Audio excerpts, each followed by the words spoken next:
में से पर्टिकुलरली आपके बोर्ड एग्जाम्स में क्वेश्चंस उठाए जाते हैं। तो देखिए पर्टिकुलरली आपको सात ऐसे मेजर टॉपिक्स हैं जो आपको कवर करने हैं।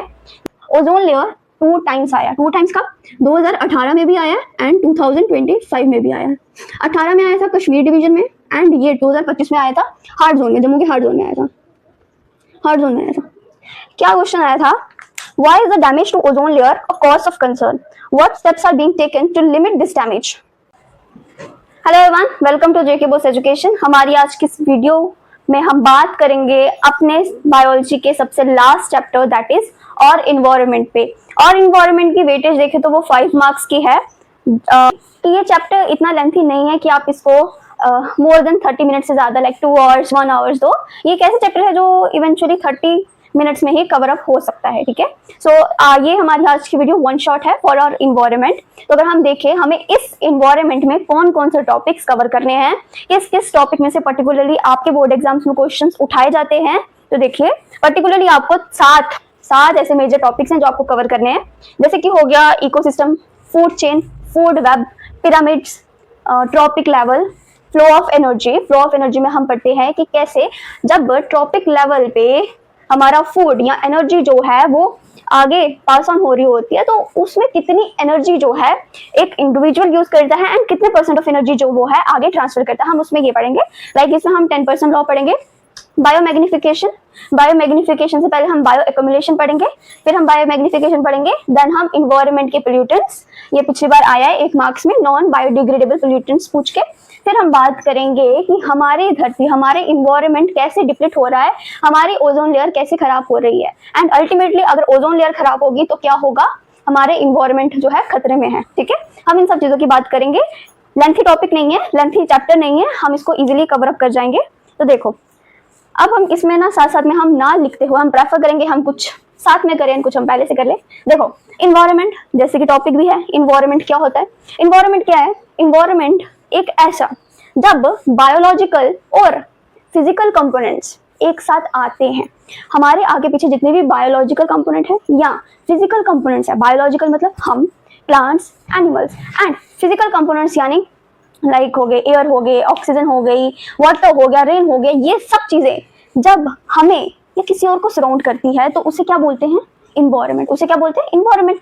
अब होता है इकोसिस्टम। क्या है इकोसिस्टम? जब लिविंग ऑर्गेनिज्म इंटरैक्ट करता है नॉन लिविंग कंपोनेंट से या नॉन लिविंग थिंग से, तो उसको क्या बोलते हैं? हम इकोसिस्टम कहते हैं। इकोसिस्टम की यही डेफिनेशन है, when living organism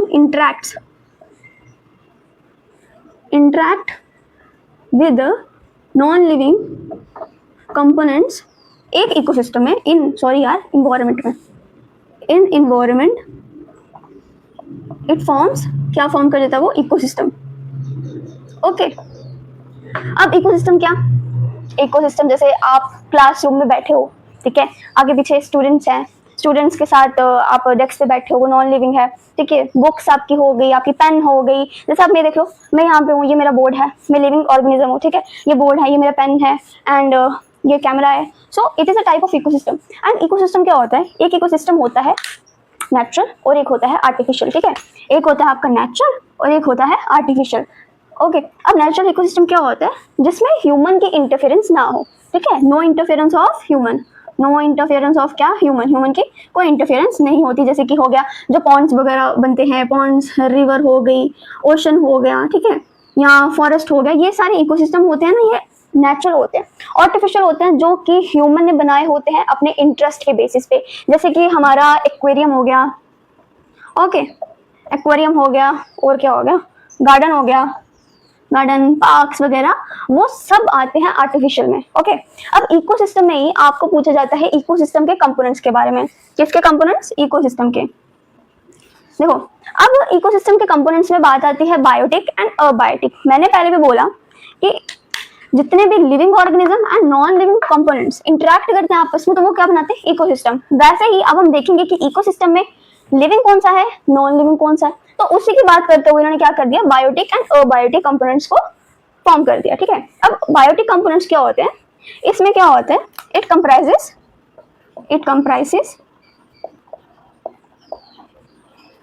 all the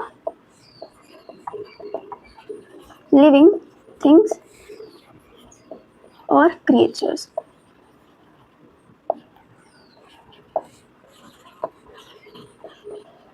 environment की जितनी भी लिविंग थिंग्स हैं, लिविंग क्रिएचर कह लो, वो सब आती हैं बायोटिक में।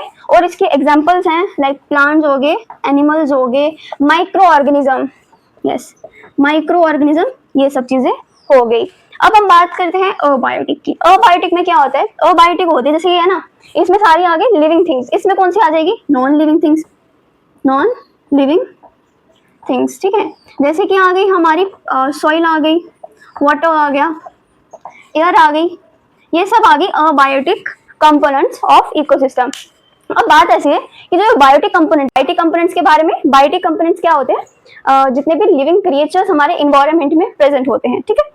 अब लिविंग क्रिएचर तो हैं, अब इसकी बायोटिक कंपोनेंट्स की वेरियस फॉर्म भी आती है, जिसमें हम प्रोड्यूसर, कंज्यूमर एंड डिकम्पोजर्स के बारे में हम बात करते हैं, ठीक है। अब देखना प्रोड्यूसर्स में क्या आते हैं। प्रोड्यूसर्स कौन होते हैं? प्रोड्यूसर्स एक ऐसे ऑर्गेनिजम्स होते हैं जो अपना खाना खुद बनाते हैं by using simple inorganic substance, जैसे कि कार्बन डाइऑक्साइड हो गया, वाटर हो गया, है ना, और सॉइल से मिलने वाले जितने भी मिनरल्स वगैरह होते हैं, उन सबको यूज करके ये अपना खाना खुद बनाते हैं, ठीक है।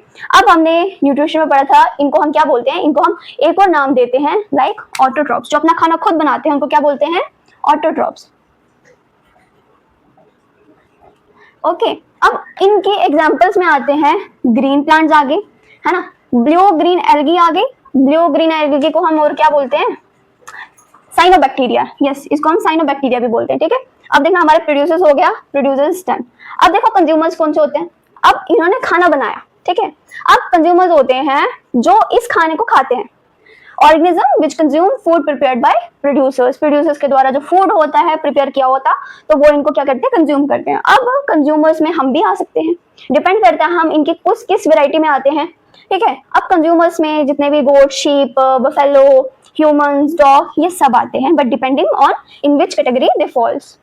अब इसमें आता है हर्बीवोरस। हर्बीवोरस में क्या हम सबको पता है, जो सिर्फ प्लांट्स खाते हैं, लाइक होगी गोट एंड शीप, है ना। तभी मैं सोचूं मेरा रुका क्यों नहीं आज, यूनिवर्सल है ना ये भी। अच्छा, कार्निवोरस क्या होते हैं? एनिमल्स जो सिर्फ फूड के तौर में सिर्फ जानवरों को ही खाते हैं। ऐसे जानवर जो जानवरों को खाते हैं, जैसे कि क्या? लॉयन एंड टाइगर एक्सेट्रा, ठीक है। अब ओमनिवोरस क्या होते हैं? ओमनिवोरस जो दोनों खा लेते हैं, प्लांट भी खा लेते हैं और एनिमल भी खा लेते हैं। अब इसमें कौन सी आ गई? जैसे मैन हो गया, हम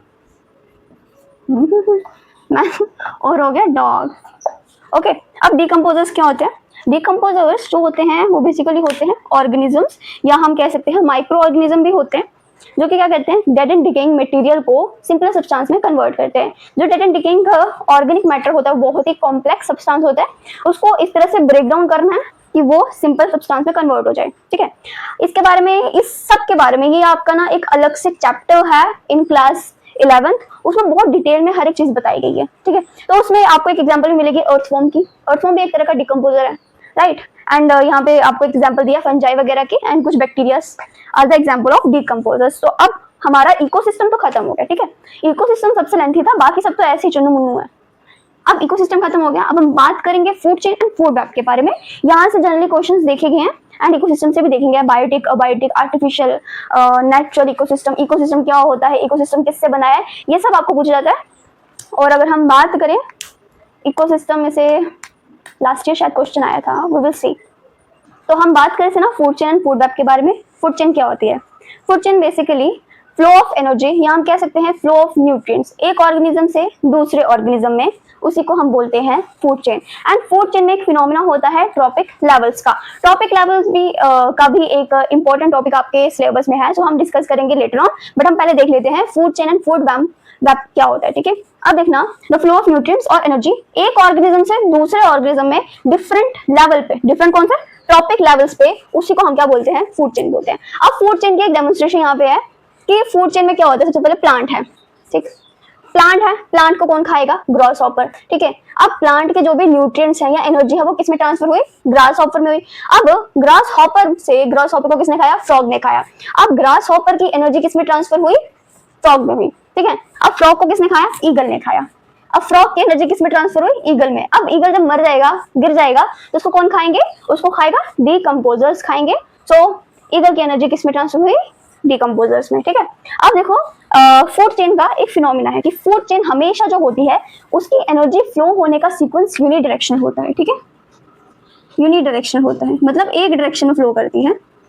और सेकंड बात ये कि हमेशा फूड चेन जब भी स्टार्ट होगी तो होगी प्लांट्स, या मैं कह सकती हूँ प्रोड्यूसर से होगी। ठीक है, ऑलवेज स्टार्ट्स विद प्रोड्यूसर। अब देखना ट्रॉपिक लेवल ना, एक थोड़ा सा डेमोन्स्ट्रेशन देख लो कि ये जो प्लांट है, प्लांट इज अ प्रोड्यूसर, ये प्रोड्यूसर आ गया, ये first trophic level, second trophic level, third trophic level and fourth trophic level, ये सब ये होते हैं। ठीक है, ट्रॉपिक लेवल मतलब एक के बाद एक जो ऑर्गेनिज्म जुड़ता जा रहा है उसको एक अपने ट्रॉपिक लेवल एक पिरामिड बनाता जा रहा है। ये फर्स्ट ट्रॉपिक लेवल का है, ये सेकंड का, जैसे प्लांट है प्रोड्यूसर है फर्स्ट ट्रॉपिक लेवल पे आता है। ठीक है, उसके बाद ग्रास हॉपर ये सेकंड पे आता है, एंड फ्रॉग ये थर्ड पे, and eagle so on fourth पे आता है। So this is trophic level. हम आगे डिस्कस करेंगे इसको डिटेल में। अब देखो फूड वेब क्या होता है, फूड चेन के बारे में तो हमने देख लिया। फूड वेब क्या होता है कि जब बहुत ज्यादा फूड चेन जो है आपस में इंटरलिंक्ड कर जाती है तो वो क्या बना देती है, फूड वेब बना देती है। अब जो फूड वेब होती है ना वो मिक्सिंग अप होती है सेवरल फूड चेन की। ठीक है, अब हाँ ऐसा भी कहा जाता है कि ऐसा कहा गया जाता है, ऐसा होता है कि एक सिंगल फूड चेन कभी एग्जिस्ट ही नहीं करती है हमारे इन्वायरमेंट में, हमेशा क्या होता है इंटरलिंक्ड होती है। अब फूड कर रहे थे कि ये जो फूड चेन है ये इंटरलिंक्ड है, फूड वेब बनी हुई है, इससे हमें क्या फायदा हो रहा है, हमें क्या प्रॉफिट हो रहा है, क्यों ये इंटरलिंक्ड है? बिकॉज क्या होता है कि समटाइम्स क्या होता है कि कोई भी स्पीशीज एंडेंजर हो सकती है, मतलब खत्म हो सकती है। तो उस चीज को बचाने के लिए अब जैसे कि यहाँ पे देखो फूड चेन बनाते हैं, फूड वेब बनाते हैं, सॉरी चल जा भाई। अच्छा लाइक ये है ना प्लांट को, एक मिनट, जैसे कि प्लांट है ना, प्लांट तो भाई यूनिवर्सल है, प्रोड्यूसर है। प्लांट को खाएगा कौन, grass hopper. Okay, grass hopper को किसने खाया, फ्रॉग ने। अच्छा फ्रॉग को किसने खाया, ईगल ने। अब ग्रास हॉपर को खा गया स्नेक को कौन खा गया, ईगल। अब ये फ्रॉग एंडेंजर हो गया, नहीं है, मर गया, सारी इसकी प्रजाति खत्म हो गई। ठीक है, अब ये खत्म हो गया, अगर यही खत्म हो गया, अगर ईगल सिर्फ इसी पे निर्भर रहता तो फिर ईगल भी तो मर जाएगा ना। तो दैट्स वाई ग्रास हॉपर को खा लिया स्नेक ने, स्नेक को खा लिया ईगल ने। ठीक है, ऐसे। तो अब हम बात कर लेते हैं trophic level and biological magnification पे।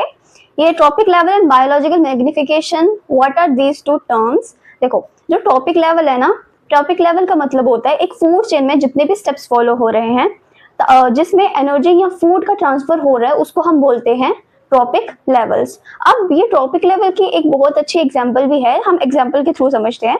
अब यहाँ पे देखना कि प्लांट है, यहाँ पे एक एग्जांपल दी है कि प्लांट है, प्लांट को खाया इंसेक्ट ने, इंसेक्ट को खाया फ्रॉग ने, फ्रॉग को खाया ईगल ने। ठीक, अब ये पूरी एक फूड चेन बन गई। ठीक, फूड चेन बन गई और इसने इसको खाया, इसने इसको खाया, ये क्या हो गए, ये हो गए स्टेप्स हो गए। इसको हम प्रोड्यूसर बोलते हैं, इसको हम कंज्यूमर बोलते हैं, इसको हम सेकेंडरी कंज्यूमर बोलते हैं, इसको हम क्या बोलते हैं, टर्शियरी कंज्यूमर। अब ये फर्स्ट, ये सेकेंड, ये थर्ड, ये फोर्थ, ये चीज क्या है? ठीक है, अब देखो इसको, ये फर्स्ट को, प्रोड्यूसर को हम बोलते हैं प्राइमरी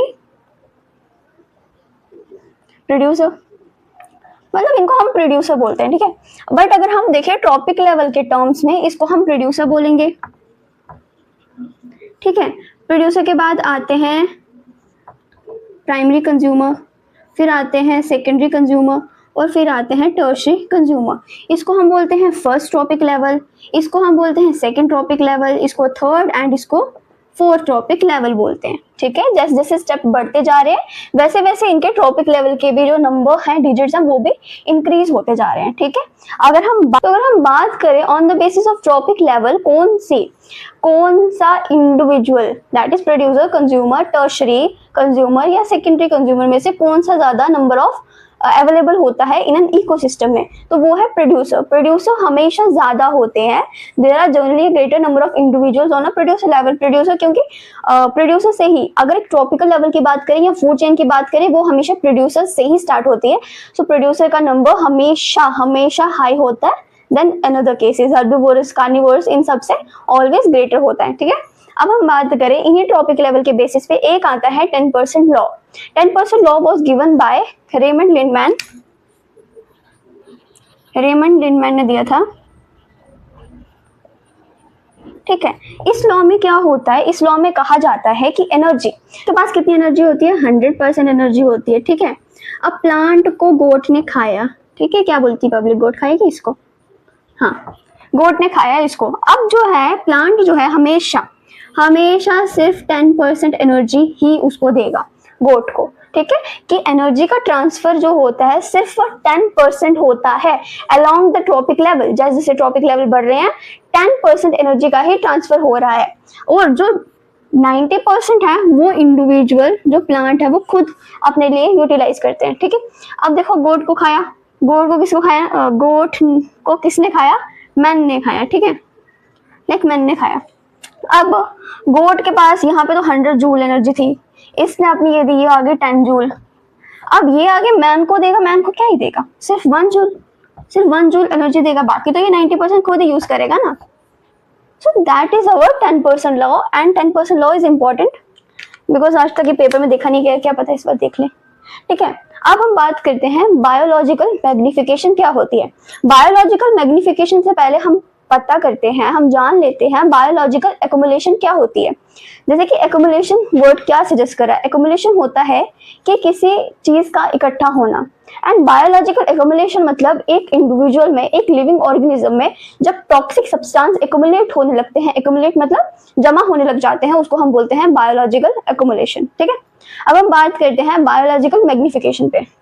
अच्छा, बायोलॉजिकल मैग्निफिकेशन का मतलब है कि increase in the concentration of harmful chemical substance, जब हार्मफुल केमिकल सब्सटेंस का कंसंट्रेशन इंक्रीज हो जाता है on the basis of each trophic level. जैसे जैसे ट्रॉपिक लेवल बढ़ रहे हैं वैसे वैसे हार्मफुल केमिकल सब्सटेंस भी इंक्रीज हो रहा है हर एक ट्रॉपिक लेवल पे।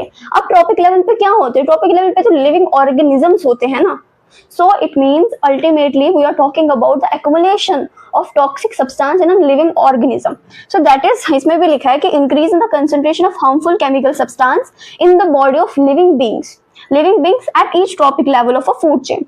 And इस biological magnification का मतलब, magnification का क्या मतलब होता है, किसी चीज को मैग्नीफाइड करके देखना।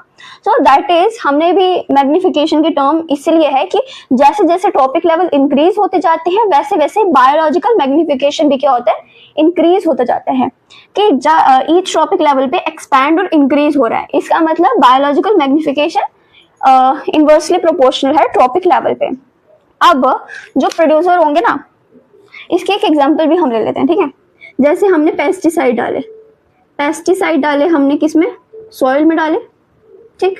सॉइल के बाद क्या, प्लांट को मिले वो, ठीक। प्लांट के बाद गोट ने खाए, गोट के बाद किसने खाए, मैन ने खाए, ठीक है। अब देखना, ये तो सॉइल छोड़ो, ये तो आ गया हमारा प्रोड्यूसर, ये कंज्यूमर, ये प्राइमरी है, ये सेकेंडरी है। अब मैन जो है, मैन किस लेवल पे आता है, ये फर्स्ट, ये सेकंड एंड थर्ड, ये सबसे बड़ा ट्रॉपिक लेवल है ना। अब इस फूड चेन में देखो ये सबसे बड़ा है, ठीक है। हमने पेस्टिसाइड हार्मफुल केमिकल डाले यहाँ पे, सॉइल में डाले, फिर उसको प्लांट्स ने ग्रैब किया, तो उसके बाद गोट ने किया, गोट के बाद मैन ने किया, ठीक है। अब जो मैन की बॉडी में होंगे ना, मैन की बॉडी में सबसे हाईएस्ट होंगे, हाईएस्ट टॉक्सिक सब्सटेंस पाए जाएंगे। तो बायोलॉजिकल मैग्निफिकेशन ट्रॉपिक लेवल के अलोंग बढ़ता है, लेकिन एनर्जी जो है वो घटती है, ठीक है। इनके बारे में ओजोन लेयर क्या होती है, ओजोन कैसे बनती है, एंड ओजोन अगर डिप्लीट हो रही है किन रीजन की वजह से हो रही है, and why it is topic of concern, ये सब चीजें हम पढ़ेंगे, ठीक है। तो अब देखना ओजोन लेयर के बारे में अगर आता है क्वेश्चन, एंड जनरली आएगा, देखो ओजोन को हम क्या बोलते हैं, O3, ठीक है। O3 से हमें सामने सामने पता चल रहा है कि ये हमारा मॉलिक्यूल है, ये हमारा एक मॉलिक्यूल है। ओजोन इज अ मॉलिक्यूल, किससे बना है, 3 एटम्स ऑफ ऑक्सीजन। जब ऑक्सीजन के 3 एटम कंबाइन होते हैं तो हमारे पास एक मॉलिक्यूल बन जाता है O3। अब ओजोन क्या होती है, हम सबको पता है कि अर्थ के अराउंड एक शील्ड है जो हमें यूवी रे से प्रोटेक्ट करती है, ठीक है। यूवी रेज जो सन के थ्रू आती है वो हमारी धरती से पड़ने से पहले ओजोन लेयर उसे रोकती है, ठीक है, वो शील्ड का काम करती है। अगर ये ओजोन लेयर डिप्लीट हो रही है, डैमेज हो रही है, तो वो किस वजह से हो रही है, CFC, क्लोरोफ्लोरोकार्बन की वजह से हो रही है, ठीक है। अब ये डिप्लीट तो हो रही है, तो ये कंसर्न क्यों है, बिकॉज अगर यूवी रेडिएशन हमारी धरती पे आ गई तो उससे क्या होता है, जो ह्यूमन है, ह्यूमन में स्किन कैंसर के सिम्टम्स बढ़ सकते हैं, स्किन कैंसर हो सकती है उनको, skin cancer, not in humans animals but हाँ in plants and animals both. और दूसरा क्या है, आइज डैमेज हो सकती है, आइज डैमेज हो सकती है एंड इम्यून सिस्टम भी डैमेज हो सकता है। तो ये इन सब चीजों की वजह से जो लेयर भी किससे बनती है, ओजोन लेयर बनती है यूवी रेडिएशन से ही बनती है, यूवी रेडिएशन से ही बनती है और यूवी रेडिएशन को ही रोकती है। ठीक है, वो कैसे, अब देखना, जो हमारी ओजोन लेयर है ना, ओजोन लेयर फॉर्म कैसे बनती है, ये देखेंगे। ओजोन लेयर जनरली बनती है जब जो हमारा मॉलिक्यूलर ऑक्सीजन होता है, O2 होता है, O2 is molecular oxygen, molecular oxygen को स्प्लिट करती है। जब हाई यूवी रेडिएशन आती है ना, हाई यूवी रेडिएशन आती है तो वो ओजोन नहीं है, ऑक्सीजन को, मॉलिक्यूलर ऑक्सीजन को स्प्लिट कर देती है O और O में, दैट इज फ्री ऑक्सीजन में। अब ये फ्री ऑक्सीजन है, ये तो बॉन्डेड नहीं है। अब ये फ्री ऑक्सीजन क्या करेगा, ये बॉन्ड बना लेगा मॉलिक्यूलर ऑक्सीजन से, बॉन्ड बना के क्या बना लेगा, O3। सो इन टर्म्स हमारी ओजोन लेयर ऐसे फॉर्म होती है, बनती भी यूवी रेडिएशन से है, ऑक्सीजन के स्प्लिट होने की वजह से, एंड ये रोकती भी किसको है, यूवी रेडिएशन को ही रोकती है। अब देखो कि हमारी ये तो है कि ओजोन लेयर सेफ है हमारे लिए, हमारी अगर ये धरती पे नहीं होगी, धरती के अराउंड नहीं होगी, सो अर्थ पे लाइफ एग्जिस्ट करना बहुत ही मुश्किल है। सो एग्जिस्टेंस करें ओजोन लेयर के बारे में, तो ओजोन लेयर एक तरह से जब ग्राउंड लेवल पे होती है तो बहुत ही पॉइजनस होती है, बट अगर हम सेकंड वे में देखें, जब ये हाई ऑल्टीट्यूड पे होती है, अपने हाई लेवल पे होती है, so it works as a shield for our earth, UV radiation को अंदर आने से रोकती है। सो विदाउट ओजोन लेयर हमारी अर्थ पे लाइफ का कोई एग्जिस्टेंस ही नहीं है। ठीक है, तो ये हो गया ओजोन लेयर के बारे में। अब is all about our chapter और इन्वायरमेंट, ये हमारा खत्म हो गया। तो जितने भी टॉपिक्स थे जो आ सकते हैं हमारे बोर्ड एग्जाम में, जो वैलिड है, वो सब इस वीडियो में कवर अप हो गए हैं। एंड अगर हम बात करें कुछ जनरल टर्म्स या कुछ जनरल क्वेश्चंस की, जो पिछले साल भी देखेंगे एंड इस साल भी देखेंगे, that is previous year questions की अगर हम बात कर ले, जो हम हमेशा हर वीडियो में करते हैं, उसमें देखो ये ओजोन लेयर मैंने आपको करवाया ना, ओजोन लेयर 2 टाइम्स आया, 2 टाइम्स कब, 2018 में भी आया एंड 2025 में भी आया। 18 में आया था कश्मीर डिवीजन में, एंड ये 2025 में आया था हार्ड जोन में, जम्मू के हार्ड जोन में आया था, क्या क्वेश्चन आया था, why is the damage to ozone layer a cause of concern, what steps are being taken to limit this damage। ठीक है, ये क्वेश्चन आया 2018 में कश्मीर डिवीजन में। वही एक क्वेश्चन जो आया है यहाँ से और इन्वायरमेंट से, what is biological magnification, will the level of this magnification be different at different level of the ecosystem। so ये क्वेश्चन का आंसर तो हमें पता है, बायोलॉजिकल मैग्निफिकेशन क्या होती है, वो have studied about it. And इसमें पूछा गया है कि ट्रॉपिक लेवल डिफरेंट, अब ये लेवल्स ऑफ द इकोसिस्टम की किसकी बात कर रहा है, कौन क्या लेवल होते हैं इकोसिस्टम में, वही ट्रॉपिक लेवल्स की बात कर रहा है ये। तो इसमें पूछा है कि मैग्निफिकेशन भी डिफरेंट होती है डिफरेंट लेवल्स पे। यस, जो बायोलॉजिकल मैग्निफिकेशन क्या होती है, वो डायरेक्टली प्रोपोर्शनल होती है ट्रॉपिक लेवल्स से। ठीक है, मैंने पीछे गलत बोल दिया है कि मैंने इनवर्सली बोला है जैस, सो आप उसको ठीक कर लेना। ठीक है, सो वही मैग्निफिकेशन डिफरेंट होती है, डिफरेंट, ये तो हमें आ गया, हमें कर लिया। ठीक है, अब यहाँ पे 2025 में, ये 25 का पेपर है, इसमें पूछा है why is the damage to ozone layer a cause of concern, what steps are being taken to limit this damage। देखा, कुछ भी चेंज नहीं किया होगा, एज इट इज 2018 का यहाँ पे क्वेश्चन पूछ लिया गया है। ठीक है, अब देखो लिमिटेशन कौन कौन से लगाई है हमारी गवर्नमेंट ने ओजोन लेयर को बचाने के लिए। सबसे पहले जिस वजह से ये चीजें हो रही हैं, दैट इज क्लोरोफ्लोरोकार्बन, जो कि किस में पाई जाती है, कूलेंट्स में पाई जाती है और फायर एक्सटिंग्विशर्स में पाई जाती है। उसका कंजप्शन जो है, या हाँ कंजप्शन जो है उसको कम कर दिया जाए, सो उस वजह से, उस तरीके से हम रोक सकते हैं, है ना, ओजोन लेयर के डिप्लेशन होने से। और सेकंड क्या रीजन है कि हाँ लगता है एक दूसरा लिमिटेशन लगाई गई थी कि जो यूनाइटेड नेशन एनवायरनमेंट प्रोग्राम था UNEP इन 1987 में signed an agreement to freeze CFC production. जो CFC प्रोडक्शन थी उसको फ्रीज करने पे इन्होंने लिमिटेशन लगाई थी। हाँ, मुझे एक और प्रोटोकॉल याद आ रहा है, दैट इज मॉन्ट्रियल प्रोटोकॉल। इसमें क्या था, जो ओजोन डिप्लेशन सब्सटेंस थे तो उनमें क्या हो रहा था, उसको रोकने के लिए ये प्रोटोकॉल रन किया गया था इंटरनेशनल लेवल पे, and it was the time of 1987 का टाइम था। तो उस टाइम से जो हमारी ओजोन लेयर है उसको बचाने का काम 1987 से चल रहा है। अब देखो अब 2025 आ गया, अभी भी चल रहा है। सो ये हो गया हमारा और इन्वायरमेंट। अगर वीडियो अच्छी लगी हो तो लाइक शेयर एंड सब्सक्राइब करें। Thank you so much.